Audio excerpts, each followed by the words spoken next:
Welcome, everyone, to the Sonoma Spiel. My name is Tim with the Sonoma Valley Visitors Bureau. In Sonoma Valley, we would often say our roots run deep. It's because we've been here 200 years. A grapevine root goes way down deep into the dirt, and it's in there getting up the nutrition in the soil. Wait, did I say dirt? I should have said soil.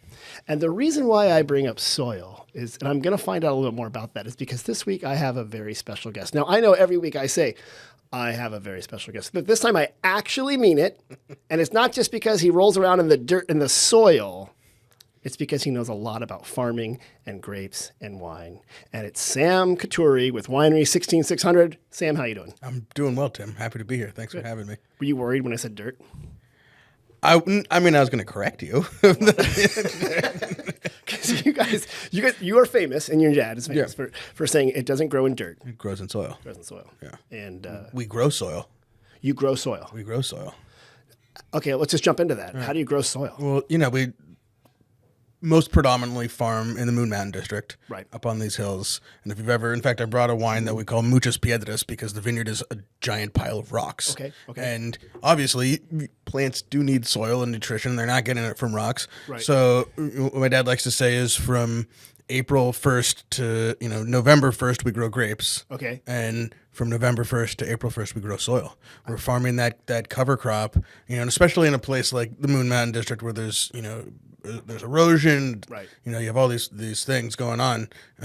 Growing a really robust cover crop is the most important part of our culture. You're of our building farming. the nutrition for the grapes to grow in. And it's amazing. You go to these vineyards, Moon Mountain Vineyard, Rapri Winery, and you walk in a vineyard that feels like you're in 10 inches of like the fluffiest, beautiful soil you've ever seen. Yeah. And then you kick down a little bit and just a pile of rocks. It's just 30 years of cover crop building up I love soil. that, just on building it surface. up, building it up.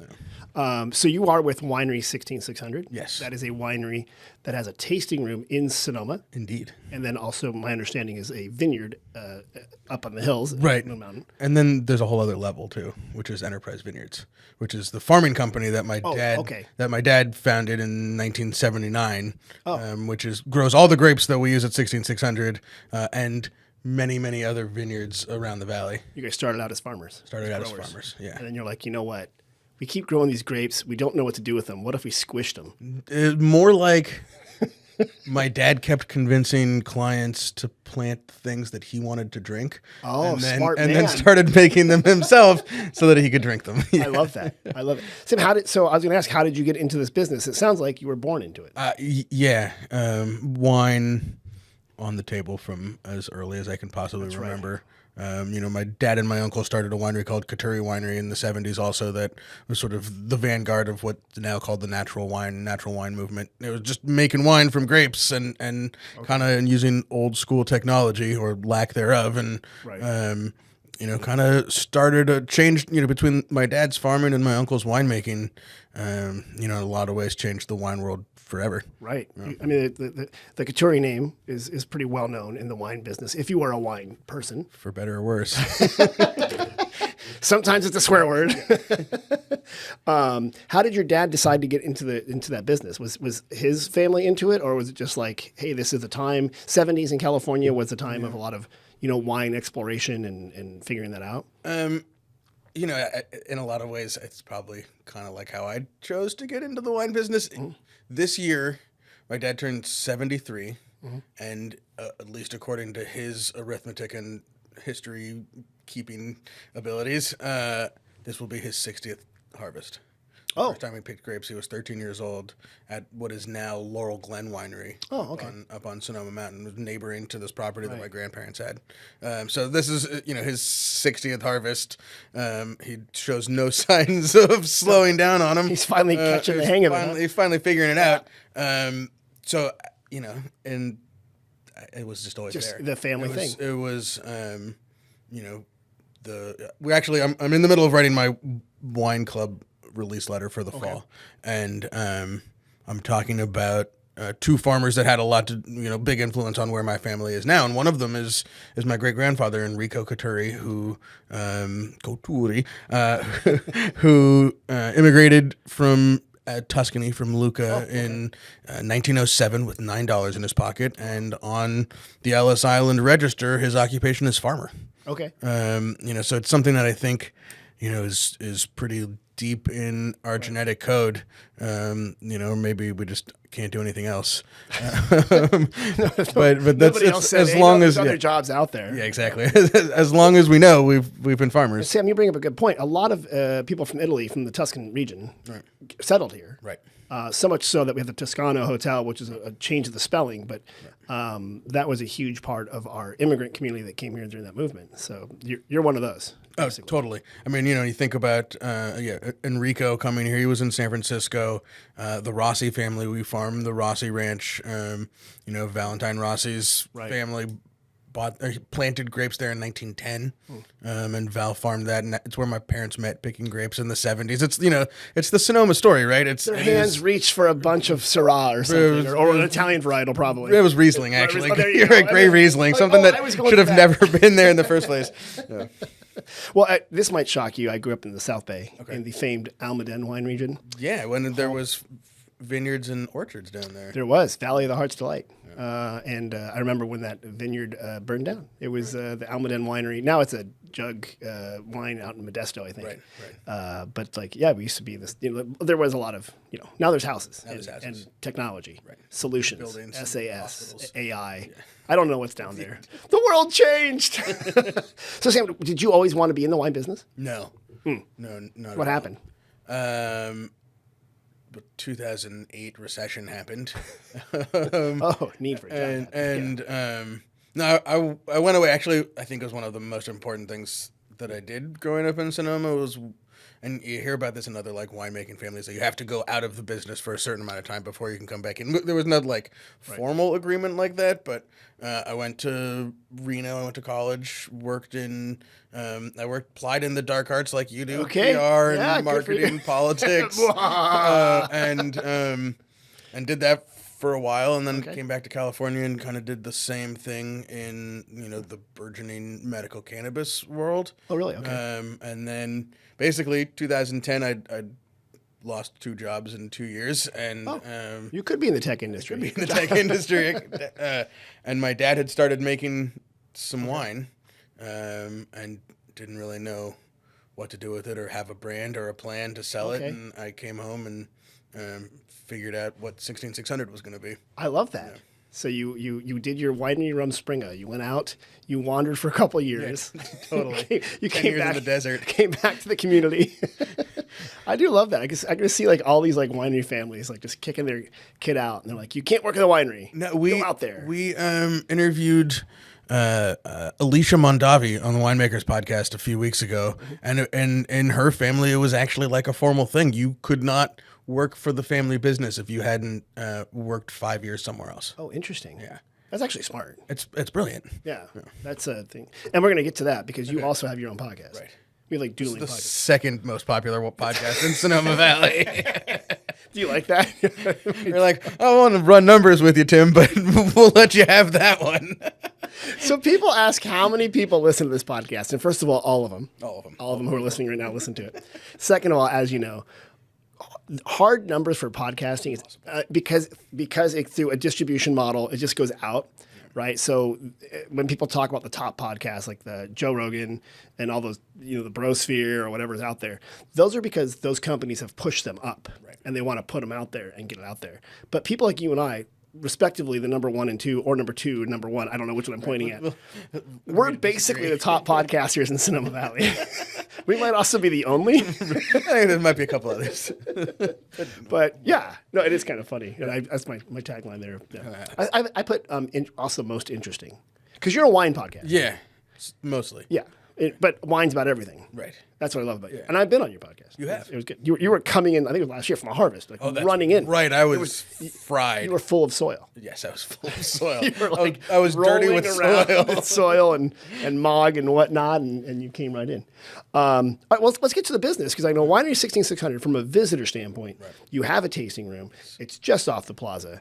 And then some people are like, it's not on the plaza. I'm like, it's literally half a block from the plaza. I'm just outside the plaza historical thing. The That overlay? means I can do things more freely. You can change your doorknob. Yeah, Yes. You're in a building and a house. Yes. Really The cool. tasting house. Tasting house.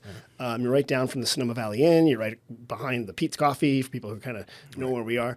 Tell me about that experience and what's it like when you're tasting room. Well, when I first started doing this back 2010, 2012, I didn't have an office. I had like a filing cabinet and a laptop, and occasionally somebody would, have the wine at Sante or the Harvest Moon or something, and call up the next day and be like, "Hey, can we come taste your wine?" And of course, I would say yes. And I would take them to my parents' house. You look all nervous. You're like, where can I Yeah, let me find a clean glass. And I'd take them up the hill. love that. And if it was a nice day, we'd be out on the deck looking out over the vineyard or the bay or the valley or something. And if it was hot or crummy, we'd be inside in my parents' living room or dining room table. Did you warn your parents you're bringing people home? Mostly. Or like your dad's walking around in his boxers eating Cheetos, like, oh, hey, Dad, go. It was more like when he would come out of his garden and he had his various plants sticking to his beard and shirt and hair. It was more the sensitive moments. Right. But yeah, it was few and far between. But as it grew, I kind of realized like where do you get to do that? Like in France, maybe you can call up and like meet the winemaker or the grape grower in his house and taste some of his wine. So when we had the opportunity to open a tasting room, I didn't want to lose that vibe. So, it's not a plaza tasting room with a bar and some stools and maybe a little table. It's a house. It's the tasting house. There's Old Victorian house. I Right. think it's Yeah. beautiful. It's got a porch. Right. You go through the wooden door. right. Right The door into- creaks a little bit. The doorknob doesn't really quite work. It's 1898. Yeah. Record scratches. Everyone looks at you. Yeah, No, it's- exactly. How did I end up here? So that's what I love. It's not. I don't mean this in a bad way. It's not sleek. It's Right. not snooty. No. It's literally an old house. Right. And it's got a vibe of live music, and like that kind of like you're going to a cool friend's house. Exactly. That's really comfy, and maybe like they have this great rent deal because they've decorated it really cool. Yep. And you don't sit at a bar, right? You have different don't have a places. bar. You have tables. Yeah, we have table. There was a dining room table. There's a living room with some old theater chairs in it. There's a little. We call it the Rose Room that has the closest thing to like a regular couch, but some nice art. Every room has its own turntable. It's great. I might have a slight record buying problem. Yeah, so you're into music. Yeah. Was your dad as into music as you, or is it you're the one that brought all the music? Another thing that's sort of born into my dad talks about the first time he heard the Grateful Dead. He was at football practice at the Polo Grounds in San Francisco. Oh. And they were running laps, and the Dead were playing in Speedway Meadows, and the rest of the team went left, and he went right, and they never went back to football practice. So I grew up in that like San Francisco '60s musical culture. Okay. And in the early '80s, my parents became friends with the band and crew of the Grateful Dead. Got it. And so I grew up backstage at shows, went Really? to shows all over California, and so that like musical world and that sort of aesthetic pretty deeply permeated. It got onto you. You mentioned before we started recording, you got in trouble for wearing a Dead shirt to middle school. Yes. Yeah. Yeah. So wherever the principal is from Altamira from 19 whatever, Who was the principal in or probably 1990s something? vice principal or whatever. Yeah, I don't know. Yeah, you know what's funny? Like when you get older and you realize, like, I imagine you and I shared a thing that we were not. The person in the office knew us well. Yeah. Well, I made sure that they all knew me well, so that when I ended up there, it worked out well. So I was like, I think later, I'm like, they probably weren't paid enough for putting up with me. No. When we become an adult, and you're like, oh yeah, Jesus, that was awful. What a punk. Yeah, exactly. And you're like, God, what if my kid does that? All right, so anyway, Well, as it turns out. exactly. So for the tasting, you guys have this cool tasting room, which is actually a house. Right. It's very cozy, and you have these great wines. So let's talk a bit about the wines and the experience, and tell me what you guys do. Yeah, so like I said, we make wine from grapes that we grow all over Sonoma Valley, and are we allowed to talk about Napa Valley on your show? Oh, is there? There's a valley to the east. Just east of Eden. It's nice. Visit after you visit us. No, of course. Napa's our dear friends and neighbors. And And you grow grapes over there as we well. grow some grapes over there. We grow some spectacular ranches. Mayacamas vineyard, one of the classics of the wine world. And we grow all these great grapes, and we know all these little pockets of these vineyards that we love. And so for 16600, we have a little bit of our own vineyard, and then we buy grapes back from Enterprise Vineyards clients and make small lots of really fun, interesting wines. Focus mostly on Rhone varieties. Okay. I think I have like 6 or 7 different Grenache and Grenache blends. Oh, wow. A couple Syrahs. Zinfandel is it's in our blood. It was on my 23andMe. It is. I deleted it, but it was there. It's the California grape. It's California, it comes from a Dalmatian coast, I believe. Or that, yeah, exactly. Like Bosnia, Croatia world is a name that I can't pronounce. Yeah. And then some Cabernet. And what we do specifically is vineyard designates. Because we get to grow all these cool places, we'll make 150 or 200 cases of a wine just from that place. From that. And then 150 of a similar variety from across the valley or, from Napa or something and pour those side by side or consecutively and talk about... Taste the terroir. Taste the terroir. Talk about the farming and the vineyard because everything is the same except for the place that it grows. And for people who don't know, vineyard designate. Yes. Can you explain that? Yeah, so like 2 of the 3 wines that I brought have the name of a vineyard called out on the label. Got it. And when you start doing that, so Rossi Ranch and Muchos Piedras, when you start doing that, the federal government requires certain things of the wine, like it is at least 95% from that vineyard. And my understanding, for bigger wineries, bigger places, grapes come in these gondolas, these big metal things that get dumped. They all get combined, and then they put on the label North Coast or California. Right.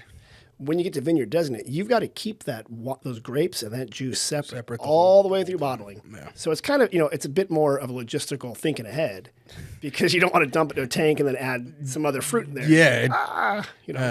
It clogs wineries. It clogs wineries. But to your point, I think what I've learned is that it helps you say, well, this wine tastes this way because the soil is so good, or there's muchos piedras there. There's like a lot of rocks or whatever, so you can try and taste the different space that's there. The way you've been in Sonoma when the fog rolls in and the fog rolls out, it hits different parts of the valley at different times of the day or different elevations, and all of those things have the opportunity to affect the way the wine tastes. Given that you have the chance to make them like we do, which is the most complicated and expensive way we could possibly do it. Instead of a massive tank, it's a bunch of small tanks. And bins and tanks and old hot water heaters. Which, by the way, I know harvest was starting, so I was driving today on the plaza, and over at Hamilton, they had a pickup truck, and it was stacked 2 macro bins on top of each other. Yes. I'm like, I hope those aren't full, first of all. Second of all, they're probably getting ready. Yeah. And I'm like, they're not squishing grapes in their tasting room, are they? But I don't know what they're doing. That'd be a hell of a cleanup. But I'm like, harvest is back because soon we're going to see all the trucks here and stuff like that. Yeah. Well, tell me about what the wines you got here. Yeah, so I brought 3 different things. I brought 2 versions of Grenache, and then a new wine that we're rolling out right now, a new lineup. And I'm trying to decide which one I'm going to pour first. Yeah. I think I'm going to go with the Arutet Rossi Ranch. Okay. Remember, you're going to have to do the pop on the cork, and then we'll show the label on the screen. Here we go. He's using his cork's good. He always keeps handy. He's now putting it up there. Here we go. Step 1. That was great. Under pressure. That was amazing. That was a really good. Let me get the glasses here. Put it. That is perfect. Oh, it's a beautiful color. I will hold it up here to kind of see the color here. And I'm pretty bad with colors, as people who listen to the podcast, like Jasmine, know. I'm not always the best at describing things, but this is dark red or ruby or garnet or one of those words. Garnet is a great word for Grenache, for sure. And 2022 vintage had some challenges, ended up producing really sort of light, or lighter for us, really elegant, softer wines. Okay. So you're getting a little of that. I mean, it probably looks a little older than it is, I would say. Okay. What happens to wine as it gets older? What happens to the color? The color can fall out. So, wine is, I'm going to get philosophical for a second. Let's do it. Bring a tear to my eye. Wine is not just a liquid. Wine is a suspension of all these different chemicals and acids and polyphenols and esters and all this stuff. And what happens is, and this is why you get like sediment in an old bottle, is these things are moving around, and some of them, particularly the tannins, when they find each other, they bond. Okay. And as those bonds grow and things are picked up, it falls out of the solution, and you end up with that sediment at the bottom of your bottle. And one of the things that it'll take with that is the color.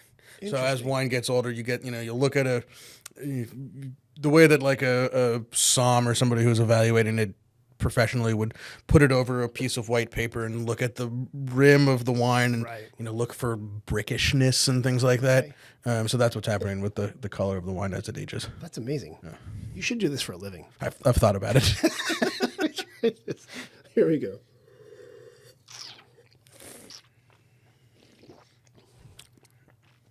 Oh, I do like that.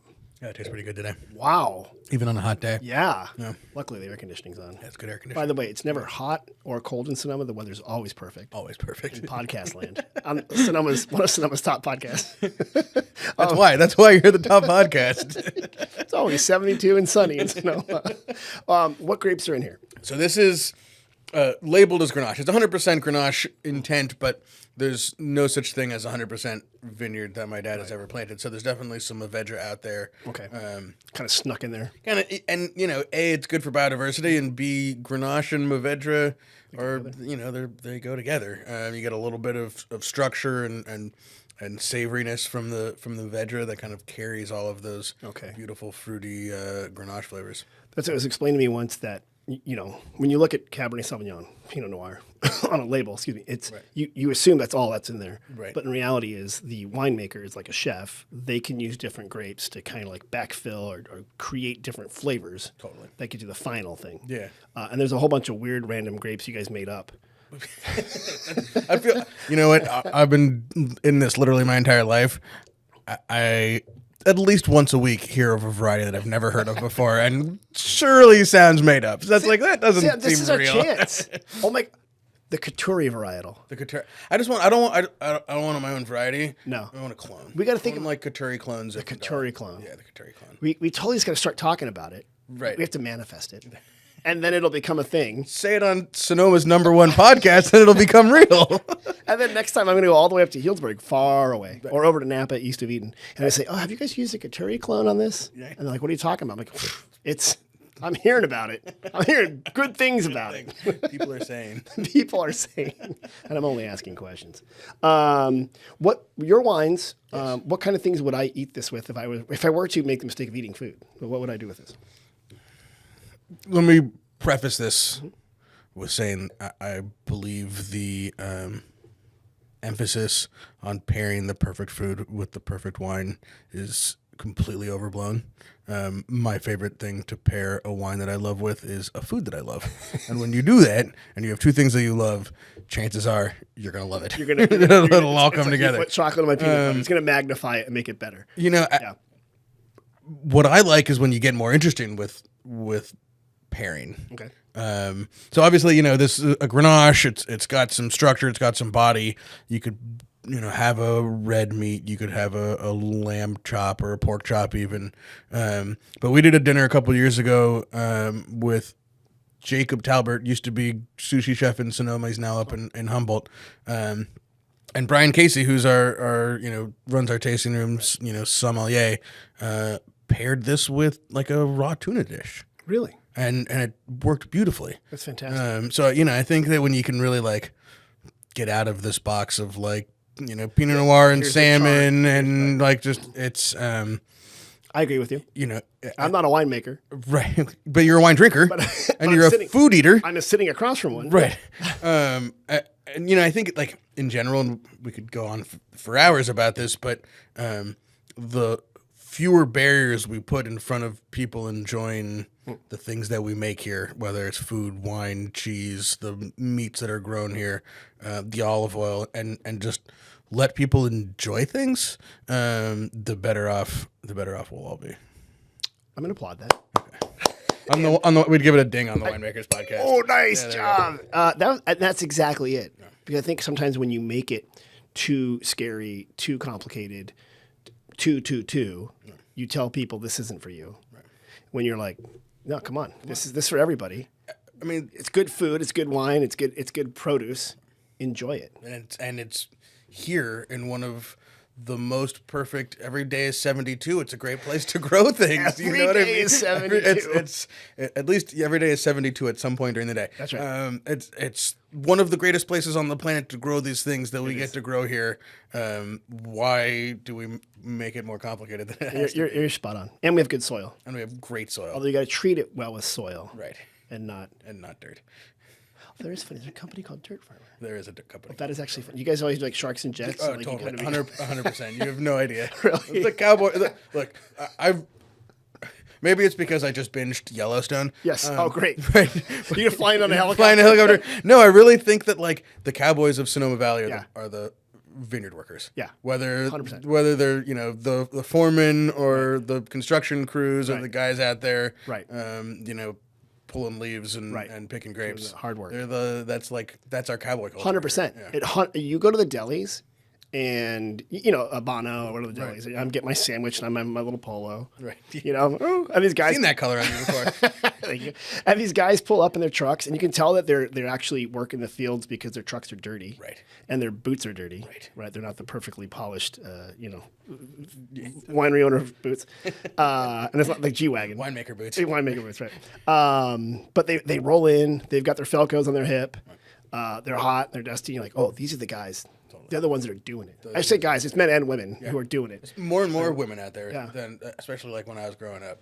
Yeah, absolutely. There's entire crews that are doing it. Yeah. And I do say that work is so hard, so specialized. You drive through the fields or by the fields, you'll see them. If they're suckering, they're pulling stuff low to the ground. If they're doing canopy management, it's up here. And when you get to harvest, I'm like, I don't know how they do that. They carry these weight on their head, they run, they dump. It's incredibly hard work. It's amazing. And what you find is that they're farmers. Totally. Where their family came from. Oh, yeah. They grew things. Yes. And it's farming that they know, and that's why they're not, filling another job that's, in all over the valley, whether it's hospitality or construction or these, they come here and they want to commune with plants and be outside and, the places that we get to grow, look out at the view and then go work your butt off pulling those suckers integral part, vines, Or the pruning. Yeah. Have you ever done pruning in a vineyard? You have to work. I have pruned. I don't prune. At Enterprise Vineyards, you have to have 5 years of tenure before you're allowed on a pruning crew. Yeah, that's the thing. It's the kind of quiet part of winemaking people don't see. The foundation of it all. And it sets it up 2 years in advance, basically. But you're like, if you do that wrong, as you said, you need 5 year experience. If you do it wrong, you've messed up the 2 years vintage. At least it's gone. Yeah. And you're in big trouble. Yeah. But they're so fast, so strong. I love watching them just go. They're like surgeons. It's zen. It's like, it's a pretty amazing thing to watch. Picking too, and we, as much as possible, with all the vineyards, we farm 30 different vineyards. The crew that prunes that vineyard and works that vineyard through the year is also going to be the crew that's picking that vineyard. And there's a it's not ownership, it's a pride and ownership of that, of like, they know each vine, they know each rock. Right. And I think that adds to the pace that they can go. There's an excitement of like, this is the culmination of a year's work. It's and we're getting to that point now with harvest where it's starting to go up there. Yeah, you go ahead and if you want to try the next one, you can reach it. Or we have our very fancy Sonoma Spiel dump bucket there, which is Mr. Spiel, Mr. Coffee thermos. Which reminds me, if any of our fine wine suppliers want to provide us with different winery accoutrements, now you tell me, like that, we would welcome that sponsorship. It could be a dump bucket, it could be a wine opener, it could be $10,000 cash. It doesn't matter. You can sponsor the Sonoma. I'm finding that in the wine industry right now. It could be a $10,000 IOU. Wow. What's this one you're going to do here? So this is one I was talking about, Muchas Piedras. Okay, which means many rocks, a lot of rocks. And it's about 1,000 feet elevation up Norbaum Road in the Moon Mountain District. And why don't we show the label to the camera here, so people watching on YouTube can kind of see there. There you go, YouTube world. Yeah, look at that. It's a woman who did that art. This is Stanley Mouse. We're going to talk about next. We can get into Stanley Mouse. He did the Auditet art as well.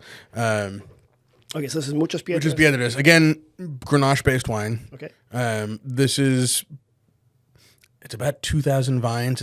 It's 2 acres, but it's small. Big spacing, big terraces, and it's mostly Grenache. Okay. There's one long row, maybe a couple hundred vines of Mourvedre, and 25 vines of Alicante Boucher. Oh, the dark one. The dark one, We're all going to have the dark tongue. With the red juice. Yeah. And it's... we kind of call this the California field blend. Okay. The California Chateauneuf de Pop, instead of Syrah, we used Alicante Boucher. Right. And it's on, wooden stakes, head trained on a mountainside, farmed by an old Italian guy. I mean, this is, even though it was planted in 2014, this is pretty old school. It's classic there. And we kind of make a old school rustic version of a pretty unique wine.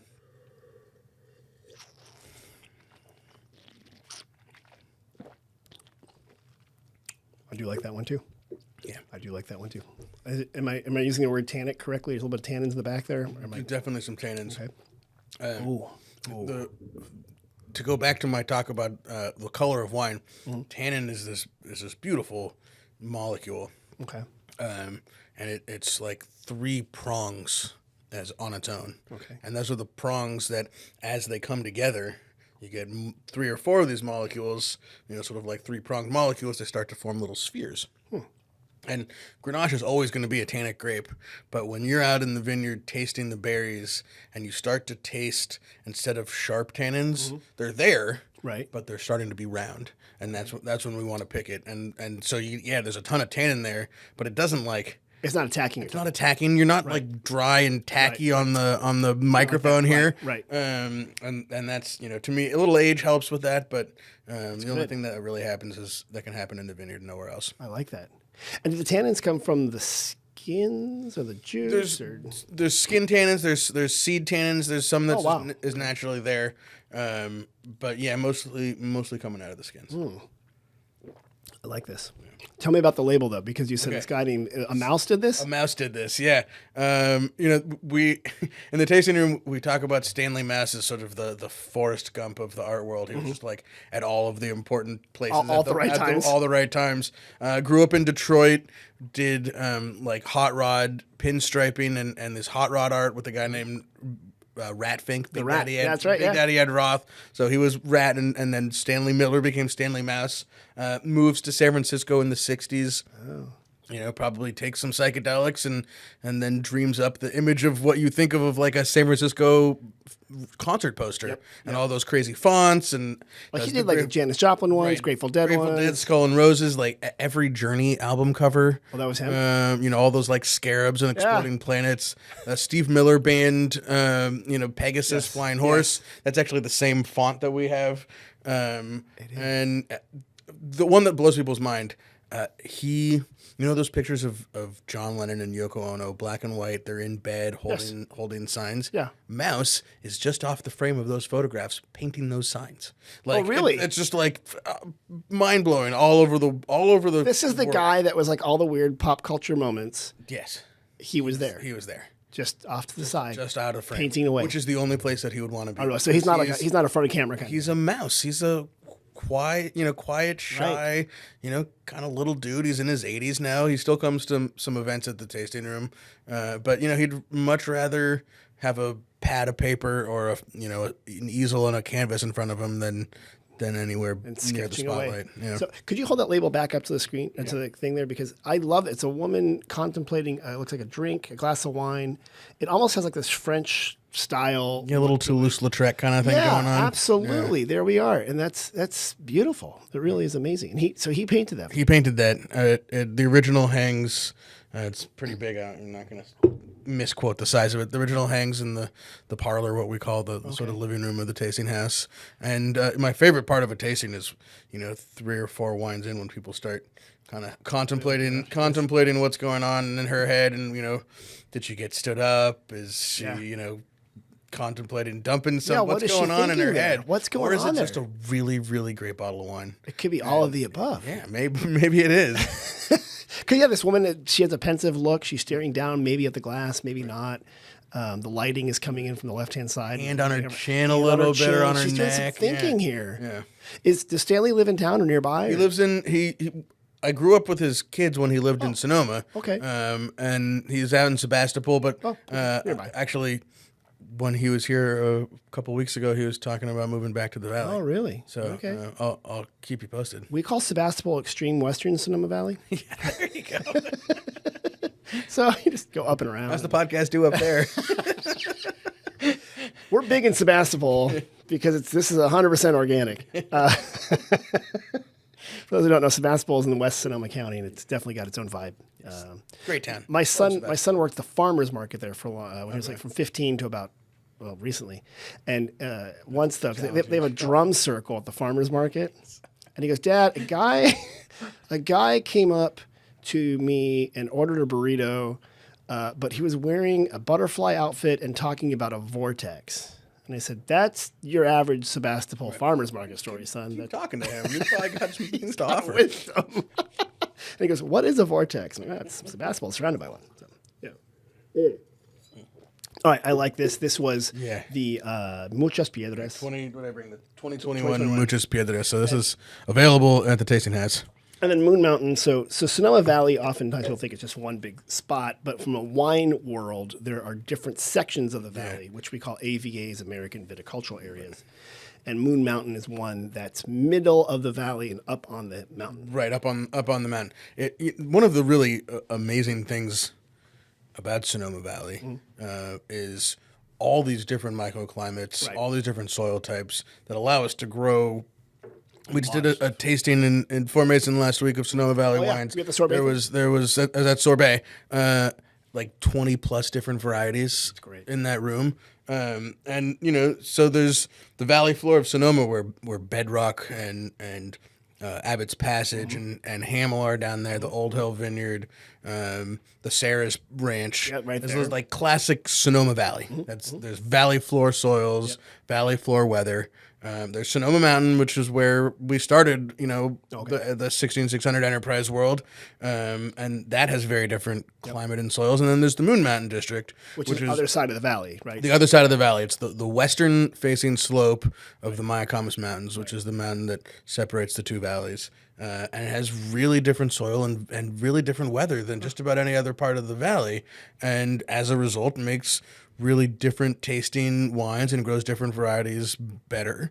And so, 10 years ago, we created, or a little more than that, created the Moon Mountain District appellation. Got it. And I know you guys recently had a Moon Mountain event. Yes. Probably, maybe recently, a couple months ago. Right? Time is a flat circle. It was early May. Time is folding back on itself. Totally. But what I really like is that, we south of the valley have an area called the Carneros, which is windswept. We share it with Napa. You move your way up. Typically, it gets warmer for some of the grapes, and then you head towards Santa Rosa, and then you go over the hump, and you're back actually in the Santa Rosa Plain, Russian River Valley. Right. But just on a drive of 45 minutes, wonderfully done. You hit so many different microclimates, and that's why you can grow so many different So many varietals. different great, and not just like can do it. You can do great versions. Do of it well. There was a Bubbles, a sparkling wine that Gloria was pouring that was just like blew my mind. Oh yeah. Wouldn't replace all of my French champagne, but it could replace a few of them, right? It could get there. And that's Gloria Ferrer, which Gloria has a Ferrer. tasting room south of town in Carneros. One of the original sparkling wine in Carneros. Which, by the way, next week, probably when this podcast first, this will post on Tuesday. We're doing a big toast with all the sparkling wine. I heard about that. Yeah, so bring your sparkling. Okay, I'll bring some stuff. You got to share though. I'll bring the glasses. Okay. I have to share. I'll bring a bottle to share, and I'll bring a bottle not to share. And that's to celebrate our 200th harvest. A big community kickoff there. What was the one you just popped right there? So this is a new thing to us. Oh. It's called Enrico Valentine. So it's named. It's my middle name is Enrico. My brother is Valentine. Okay. EV is Enterprise Vineyards. But it goes back to the farmers that sort of got us here, which is Enrico Coturri. So your great-grandfather? My Your great-grandfather. Okay. And Valentine Rossi, Okay. who grew up and farmed the Rossi Ranch for Right. 90 years. And so we launched this year. It's a blend of Zinfandel and Grenache. Okay. With a few other things in there. And our consulting winemaker is a young woman from France named Isabelle Gossier. Okay. And she worked here for a long time, worked for Bedrock, worked for us, loves Zinfandel, obviously lives in the Rhone, lives and breathes Grenache. Okay. And for a few years, she had been trying to get me to greenlight a Grenache Zinfandel blend. And I couldn't get my head around it. That's not common. It's not common at all, but she was dead set that a Zin Grenache blend is going to work and people are going to love it. Okay. But I couldn't fit it into 16600 in my head. Again, my geography. Yeah. They're in different parts of France. Well, Zinfandel doesn't exist in France, right? Necessarily. So I should say different parts of Europe. Different parts of Europe. But like hundreds of miles, and that's like 75 million kilometers or whatever. And can grow similarly. Interesting. They don't necessarily look the same, but big buried varieties. Okay. And best grown on a goublé head trained kind of style. Okay. And there's maybe not flavor similarities, but there's some structural and textural. So she's like, let's just try this crazy blend. Let's keep trying. And every year Isabelle shows up and she goes into the lab, and like 3 days later she comes out with all these different blends of all the hundreds of lots that we've made, right? I love this. And every year for the last 3 years this is Zin Grenache blend, and I kept saying no, and I kept saying no.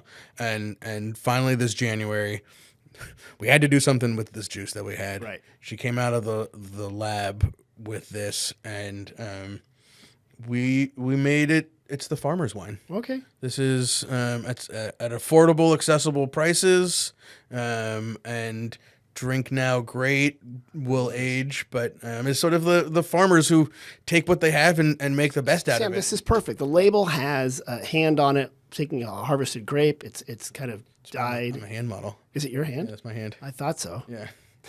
He's Zoolander right there. Thumbnails are dirty. But this year, for the 200th anniversary, we're doing a 3-year celebration. It's the year of we do the year of the farmer and the year of the vintner. Okay. So this takes the farmer and it takes the vintner. The idea of like, let's put these together. This is right here, expressed in this bottle. This is there's famously. Maybe not animosity, but rivalry between the grower world and the cellar world. Right. And that's sort of a uniquely American Californian phenomenon. The people that did this for generations in Europe farm their vineyard and make their wine. They're the same people. Right, they're the same people. They know exactly what's going on and how to connect those dots. So I appreciate the marketing around this is the year of the vintner and this is the year of the farmer. It's all the same. Wine is a food product that has been grown. Okay. And maybe it's been preserved, but wine is a food product. Well, maybe the people that work in the cellar are mad because you keep calling them cellar rats. Sam. Well, that's fair. Well, let's try this. But they are. When I first heard that, like, oh, he's a cellar rat, I'm like, what are you talking about? All right, this is, again, another dark. Yeah, this is the one I'm pouring less. So the berry that I'm exploding on the label is actually an Alicante berry. Okay. So there's a little bit of Alicante in here. There's a little bit of Petite Syrah. Probably some other random things based on the vineyard that it came from. Oh, this is also very, very, very dark. I'm gonna do a little smell here. I need a little taste. I'm gonna jump into it. Here we go. This is the big one. That's why I poured it after the Grenaches.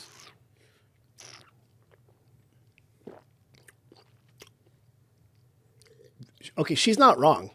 She wasn't wrong. What was her name? Isabelle? Isabelle. Isabelle, you're right. Yeah, Isabelle's right. This is fantastic. It's a good lesson that Isabelle's usually right. Well, so, and explain to me, because you said that she was trying different blends. Yeah. So some people, like myself included, might not know what that means and how that works. What is a blend and how do you figure that out? So, again, we do vineyard designates. Much of what we do, like the Muchas Piedras, is a field blend, meaning we pick it all at the same time and what we get is what we get. Got it. But with some of our vineyards, the Rossi Ranch is one of them, a couple other places.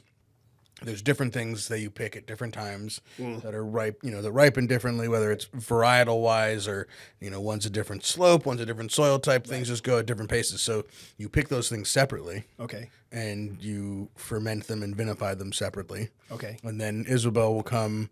So when she shows up in November of this year, 2025, she will be completing finishing out the fermentation and whatever's going on with this harvest and complete the blending of the 2024 vintage. Because that's been held in tanks. That's been in barrels or in tanks since last fall. And she'll do different ratios and kind of combine them together. Exactly. And so, she'll still build vineyard designates out of that. Right. She'll take Rossi Ranch wines and blend them with other Rossi Ranch wines to create the best expression of that vineyard and that vintage. So just so I understand, it's not always, here's a bunch of grapes, we're going to squish them, we're going to put them in this tank, we're going to put them in this barrel, they go into bottles. Right. Very Sometimes, rarely is it that. Yeah, you take other juice or wine, or you said vinify, so you turn it into wine. Right. Use a big word. I know. I tried not to. I wanted to keep it at your level, Tim. Come on, this is it's a top podcast, but not the smartest podcast. Okay. No. So you have all these different finished wines. Right. You combine them together. Again, it's like cooking, like a little bit of this, a little bit of that. And I've even seen them use pipettes because they're not making 5,000 gallons at once. They're starting with tiny little amounts to do the ratio. Bench trials. Yeah, okay. Bench trials is what you call that. I do have a friend who's a winemaker, and not in a different valley. She's over in Russian River Valley. Okay. But she will text me. Oh yeah, that way. Sorry. She'll text me and say, "Go to your front door," and I get a bunch of these shiners with like stickers on them. Yeah, little mailing labels. Exactly, and they're like XJ126. Right. And I'm like, "What is this, Kara?" She goes, "Oh, that's a Chardonnay we're trying out." Right. Just tell us which one you like the best. Exactly. And of course, they've got lots of those, so they just drop them off to their friends on their way home. So the winemakers will combine these little tiny lots, and then you guys will go around and try them out and see what works. That's basically my job in those moments. That's wonderful. It's the most wonderful job that it's so exhausting. People never want to hear you complain about it. Like, hey, honey, how was your day at work? I had to drink wine all day. Tried 45 Cabernets. This is the worst. But you're not, I think you mentioned, you're not drinking them all. You're tasting them. So it's okay to take it and you spit them out. You spit them out. I mean, obviously you absorb or swallow a little bit of it. Right. But the goal is, you're spitting out. And like I was saying before we started recording, I actually, for me at this point, spitting it out is an important part of the evaluation.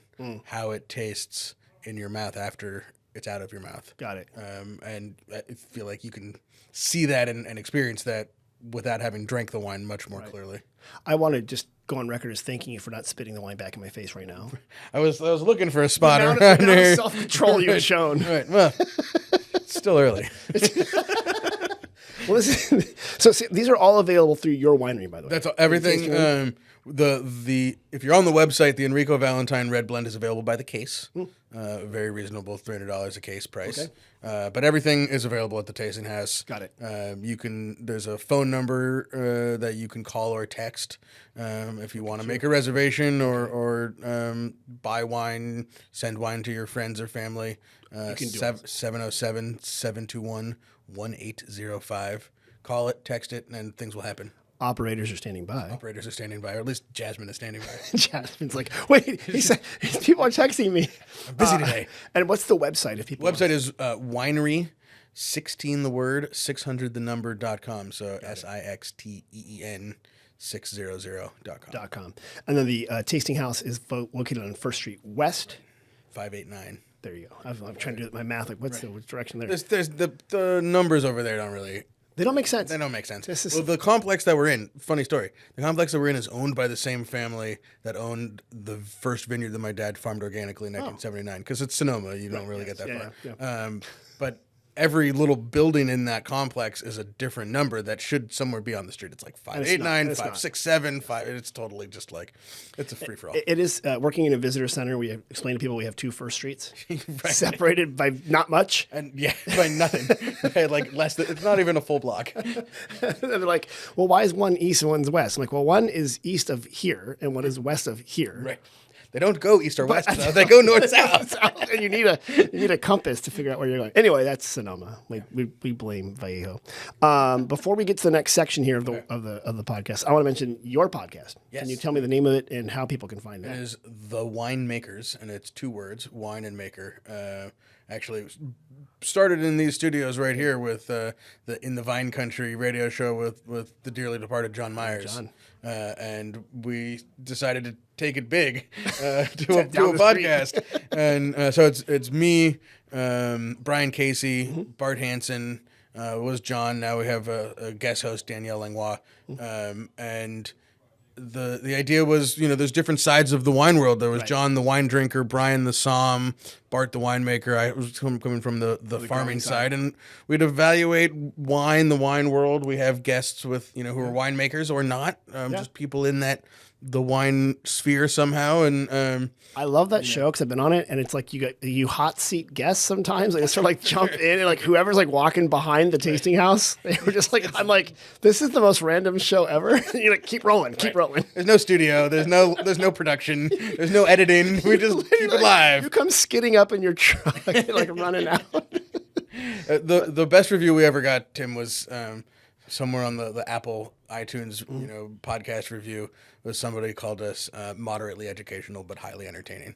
And I was like, you put that on a shirt. Totally nailed it. That is absolutely it. Which is, to be honest, not how you would describe most wine podcasts in the world. Yeah, and I don't want to besmirch other wine podcasts. No, not at all. But here I go. Some of them go full on cork dork. Yeah. And they get too rarefied, and they say all these words like vinified, and I'm just like, or malolactic. No, so they get really inside baseball-y. Yeah. And what I love about yours is like you're not that way. No, I mean you're very Sonoma. We can't fake it. Right. We're not nerds. We're kind of nerds, but we're not that smart, maybe. Right. And also, kind of back to what I was talking about.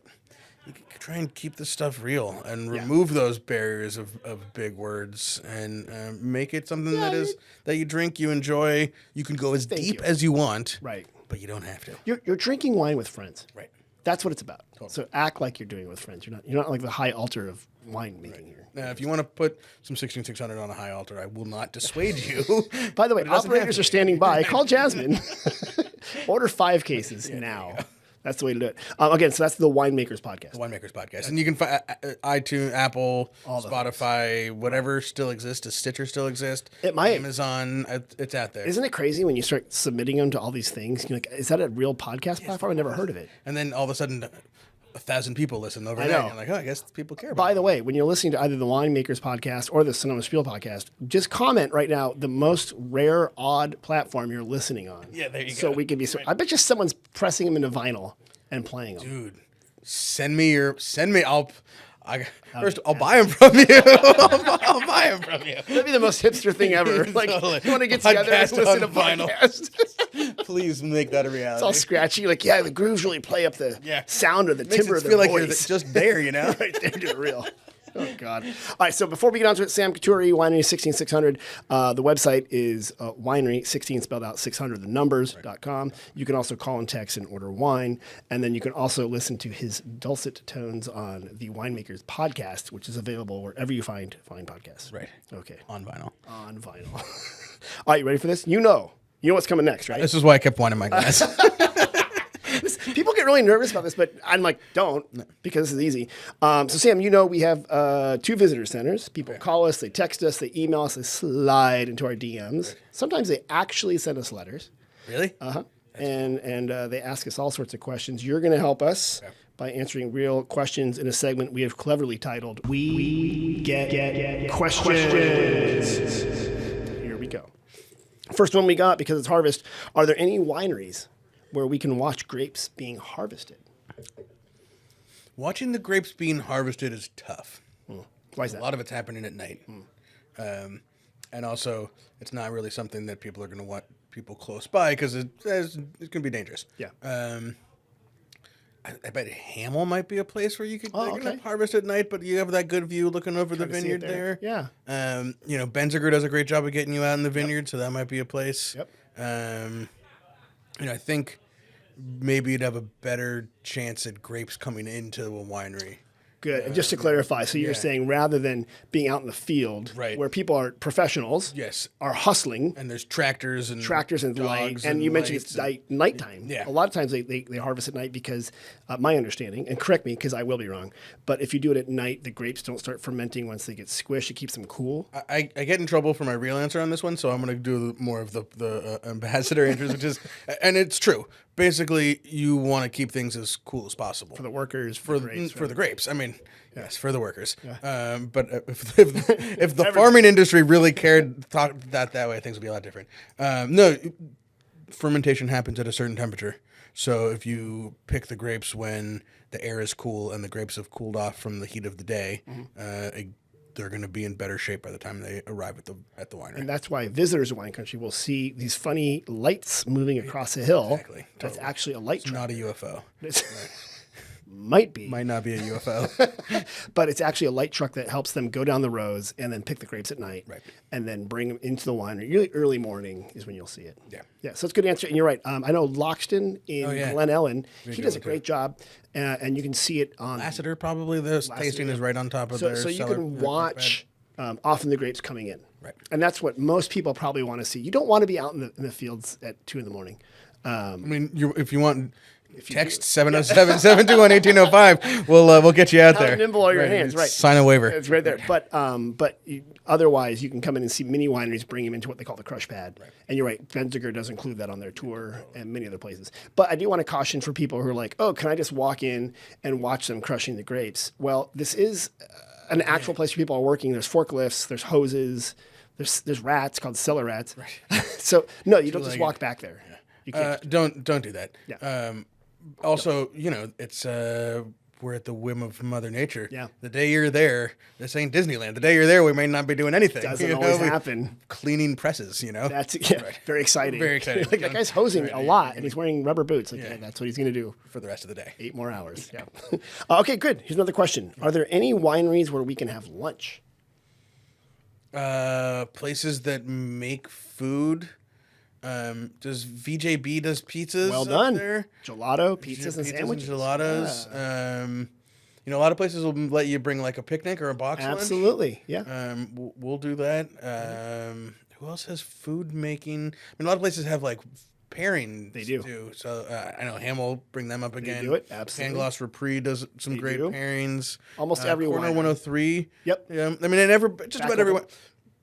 When you get a license to sell alcohol, one of the things that they encourage you to do is to feed people some food while they're consuming said alcohol. So chances are you can go to a place and at the very least get a decent cracker. You're absolutely right. Well, Ritz, there you go. Or you prefer saltine. Yeah, there you go. You're absolutely right. There are wineries that have full-on culinary experiences. I'll give an example, St. Francis Winery. St. Francis, yeah, for sure. They're fantastic. It's a food and wine pairing per se. Donham absolutely has it. Abbott's Passage has food out there. So a lot of them will have more established food things, but every tasting room usually will have some kind of food-like product that they have. It's better for everybody that way. It is. And actually, and you mentioned some of them, you call ahead, but you can bring in a picnic. Totally. And as long as you call ahead, because if they have their own food thing, like Bartholomew Estate has great picnic grounds. Absolutely, you got in there. Okay, good. Here's one. This is an audio visual. Okay, so here we go. We are visiting from Virginia. We are visiting from Virginia and saw that this is the birthplace of the California Republic. What does that mean? I thought Texas was the only republic.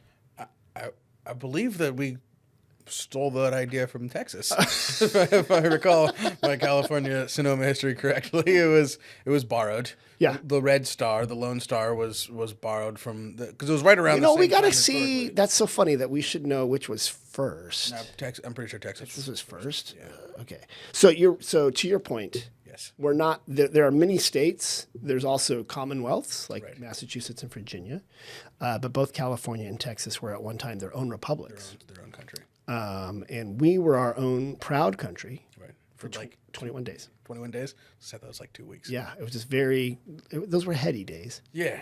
A great time.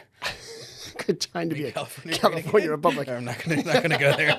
Well, it's funny because I've seen more California Republic flags all the time. I likes it. but what's interesting is the original California republic was founded in the city of Sonoma. Right. So they didn't understand that the reason there's so many around this part of town is because literally this town was where we declared independence from, at the time, the Mexican Empire. Right. So it was the Spanish Empire, then the Mexican Empire, and the Sonoma Mission was founded underneath the Mexican Empire. Right.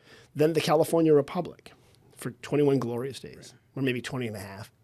And then later. And then we're like, okay, we're now the United States. Right. But some people, this is very controversial. And I'm going to, because this is what podcasts are about. Right. Yes. We're called the Bear Flag, right? Bear Flag Revolt, the Bear Flag. We put a bear right here, right? This is the original, if you people are watching on YouTube, the original Bear Flag Revolt Republic flag had like a star and it said California Republic. And then there is an animal there that could be a bear. Could be. It could be a capybara. Yeah. It could be a wild boar. It could be a wild boar. Yeah. There was even some rumors from Lake County farmers that we misheard it. It could be a pear. A pear. So the pear flag. The pear flag. I think that's brought to you by the Lake County pear farmers. Yes, apparently. Are pears big in Lake County? Oh, it's huge. That's like, I didn't know. that and other illicit drugs. No, yeah. So that's. Oh shoot! Lake County will never sponsor this podcast. You lost that chance. No longer the number one top podcast in Middletown. The Lake County laughter is going to come over me. Anyway, yes, the California Republic. We now have an enormous grizzly bear. Right. Very terrifying. Yes. Got it into the art department. And that's a great grizzly bear. That's a great. Yeah. Here's a Yeah. unverified urban legend of Sonoma history. Please.